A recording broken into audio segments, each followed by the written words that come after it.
आवाहन दो विकोदर।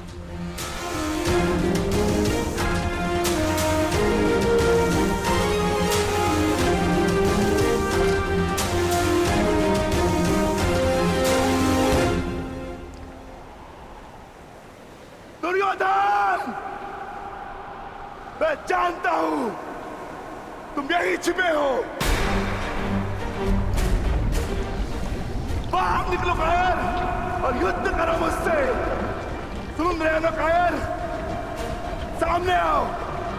क्या इस प्रकार मेरा सामना करोगे? बाहर निकलो और बंद करो मुझसे।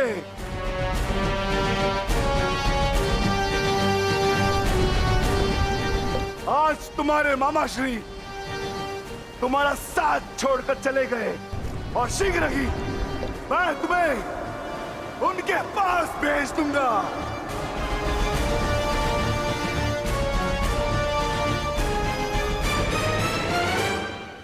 अरे वज्र का शरीर लेकर भी भयभीत हो दुर्योधन।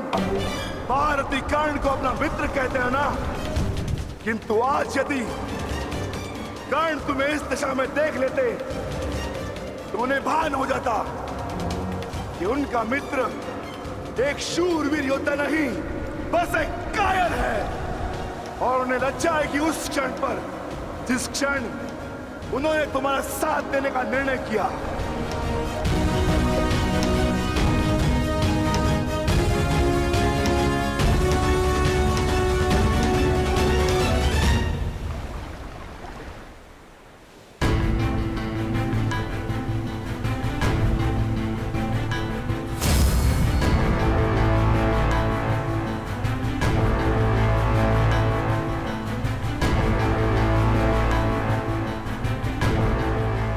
विकोदर,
तुम तो अपने मामा से भी बड़े कायर निकले दुर्योधन। विश्वास नहीं होता कि तुम वही दुर्योधन हो जिसे ज्येष्ठ कर्ण हस्तिनापुर का महाराज बनाना चाहते थे। मेरा चयन बिल्कुल ठीक था। दुर्योधन तुमसे बेहतर राजा होगा।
दुर्योधन आओ, स्वागत है तुम्हारा।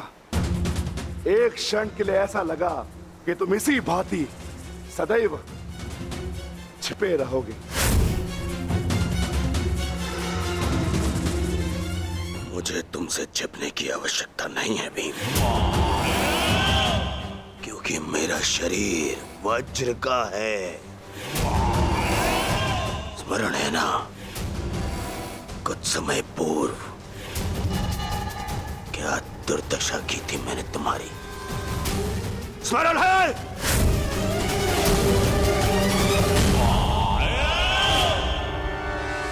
दुर्योधन सत्य कह रहे हैं विकोदर। दुर्योधन छिप नहीं रहे थे, वो तो जल साधना में लीन थे। ये तैयारी तो युद्ध से पहले की थी दुर्योधन, है ना?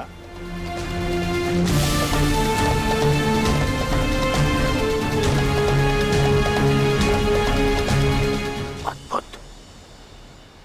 एक बार फिर तुमने मुझे चौंका दिया। हाँ, मैं जल साधना कर रहा था जो मेरे गुरु बलराम ने मुझे सिखाया है।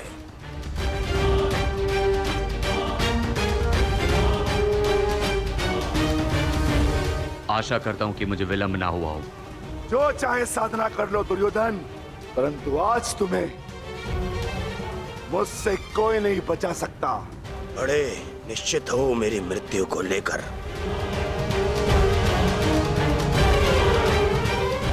आज क्या कोई नया छल लाए हो मेरे लिए?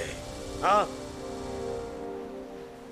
कोई छल नहीं होगा, युद्ध करो। उन्हें सोचा नहीं कि कैसे पांडव एक एक करके तुमसे युद्ध कर रहे थे। यही उस वासुदेव कृष्ण की नीति है कि तुम्हें थकाकर तुम्हें निशस्त्र कर दें। ठीक है, युद्ध होगा, परंतु एक बार में एक ही से होगा और उससे होगा जिससे मैं चाहूंगा।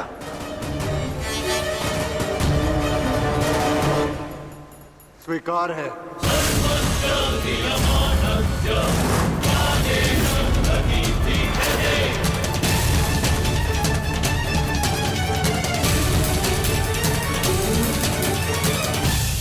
दुर्योधन, प्रश्न ये उठता है कि तुम युद्ध किससे करोगे? नकुल सहदेव से?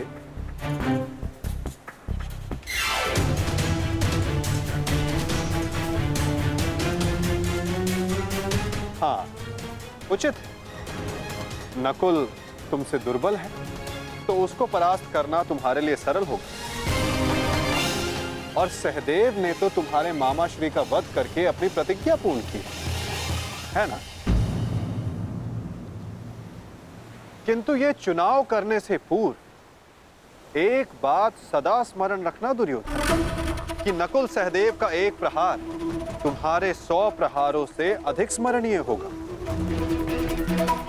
और नकुल सहदेव को तुमसे कहीं अधिक सम्मान मिलेगा। हाँ, कदाचित इस द्वंद्व में, इस महाभारत में तुम भले ही विजयी हो जाओ, किंतु सदा के लिए तुम अपना मान सम्मान और यश खो बैठोगे दुर्योधन।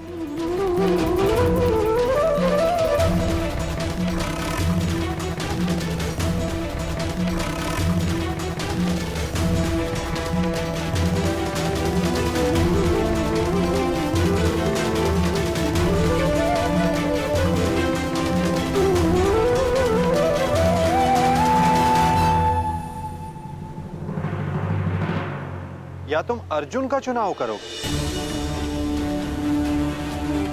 जिसने तुम्हारे मित्र का वध किया। किंतु फिर प्रश्न ये उठता है कि तुम धनुर्युद्ध चुनते हो या गदा युद्ध। यदि तुमने धनुर्युद्ध चुना तो तुम अर्जुन के समक्ष क्षण भर के लिए नहीं टिक पाओगे।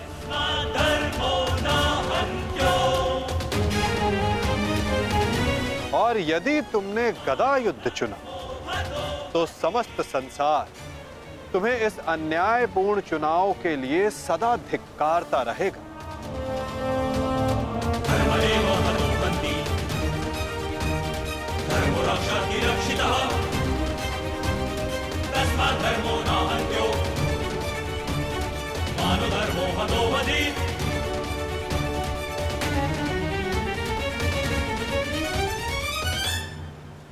हाँ, युधिष्ठिर को द्वंद्व के लिए ललकारना ये अवश्य बुद्धिमानी हो,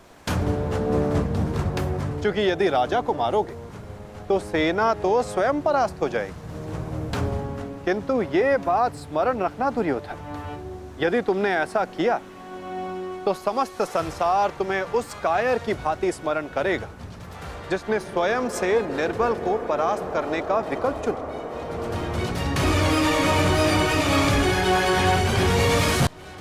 अब चुनाव तुम्हारा है दुर्योधन।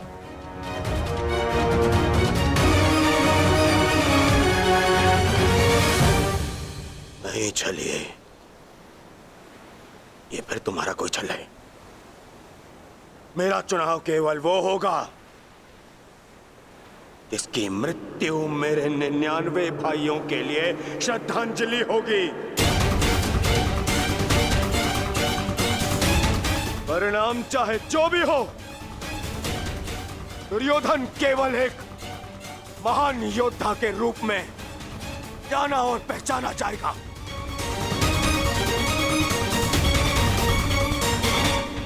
मैं दुर्योधन द्वंद्व के लिए भीम को चुनता हूं।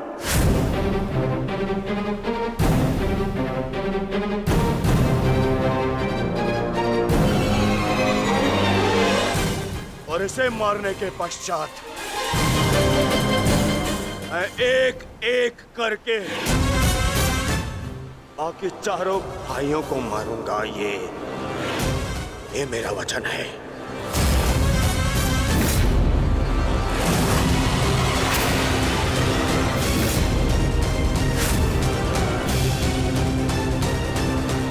तो प्रतीक्षा किस बात की है दुर्योधन? अब समय ही बताएगा कि तुम मुझे मारकर अपने 99 भाइयों को श्रद्धांजलि दोगे या मैं तुम्हें उनके पास पहुंचा दूंगा।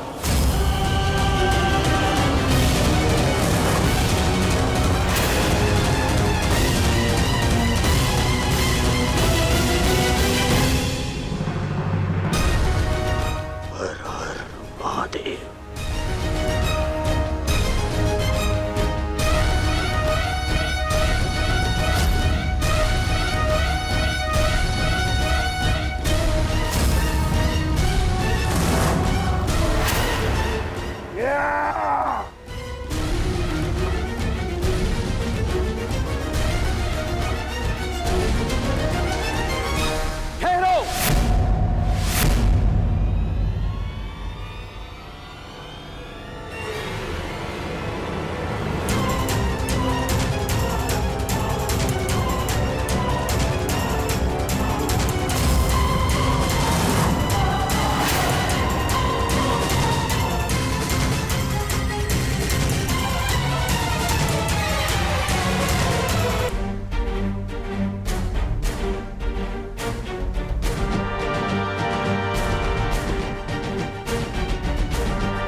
प्रणिपात दाऊ।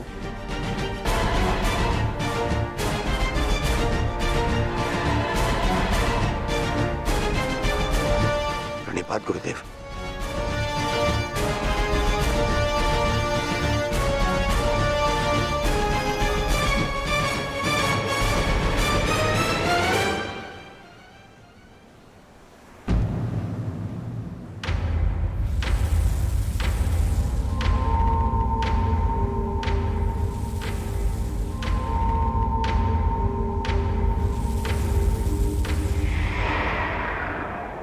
अक्षणी सेना का विनाश हो चुका है कान्हा। आर्यव्रत के सभी महारथी काल के गाल में समा चुके हैं। अब और कितनी आहुति दी जाएगी इस युद्ध में कान्हा? उत्तर दो। बंद करो ये विनाश, बंद करो ये महाभारत अब।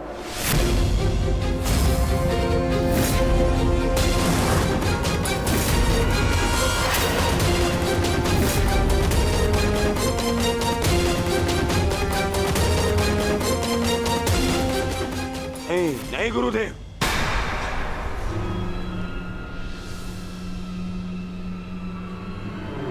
मैं इतना कुछ खो चुका हूं कि अब जब तक मेरा प्रतिशोध पूर्ण ना हो जाए ये युद्ध समाप्त नहीं हो सकता। और ना ही मैं अपनी प्रतिज्ञा पूर्ण होने से पूर्व इस युद्ध को समाप्त होने दूंगा।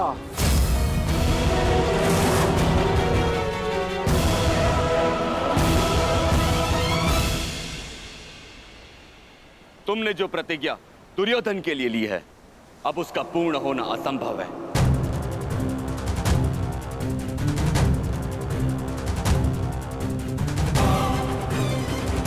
क्योंकि गदा युद्ध में कमर से नीचे प्रहार करना नियम के विरुद्ध है, और तुमने प्रतिज्ञा ली है दुर्योधन की जंगा तोड़ने की।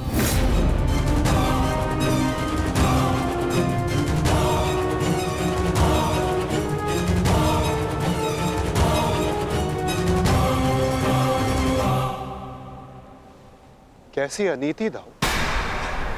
महामहिम भीष्म के बाणों की शैया पर जाने के पश्चात इस युद्ध में कोई नीति शेष नहीं रही दाऊ। और फिर आपने तो स्वयं को इस युद्ध से विमुख रखा था ना। आप इस युद्ध में भाग नहीं ले सकते दाऊ।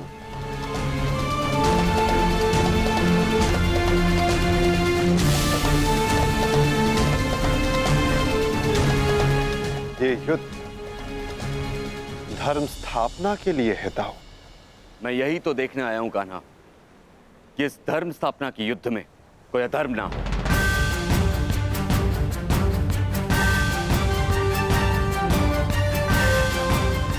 निश्चित रूप से मैं इस युद्ध में सम्मिलित नहीं होऊंगा, परंतु शरणागत की पुकार सुनना मेरा धर्म है।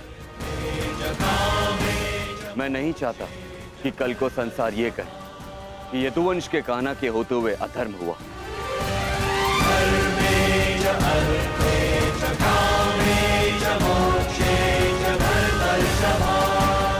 यदि ये दोनों युद्ध करना चाहते हैं तो करें।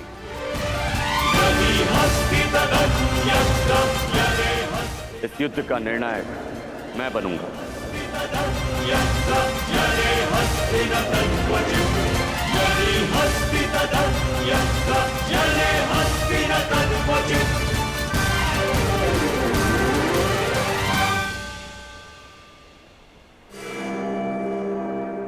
और स्मरण रहे, जिसने भी इस युद्ध में नियमों का उल्लंघन करके विजय पाई, उसे मैं स्वयं अपने हल से समाप्त कर दूंगा।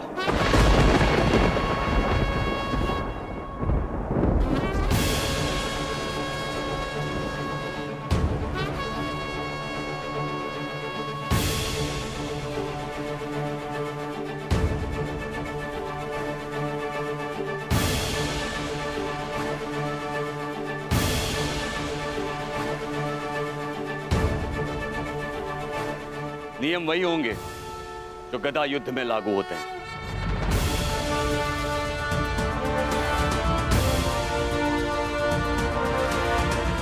और युद्ध में कोई भी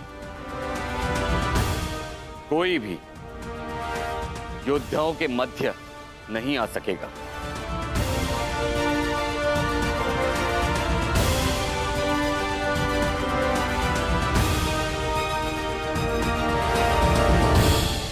इस द्वंद्व का विजेता इस युद्ध का विजेता माना जाएगा।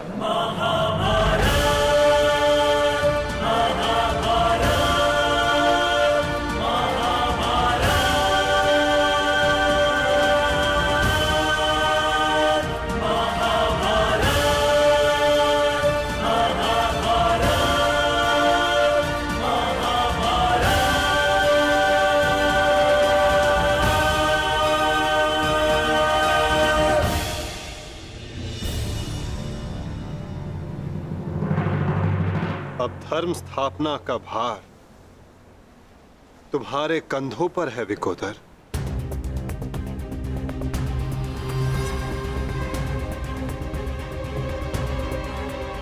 यदि मेरे कंधों पर कोई भार है तो केवल मेरी प्रतिज्ञा का, जिसे मैं अवश्य पूर्ण करूंगा।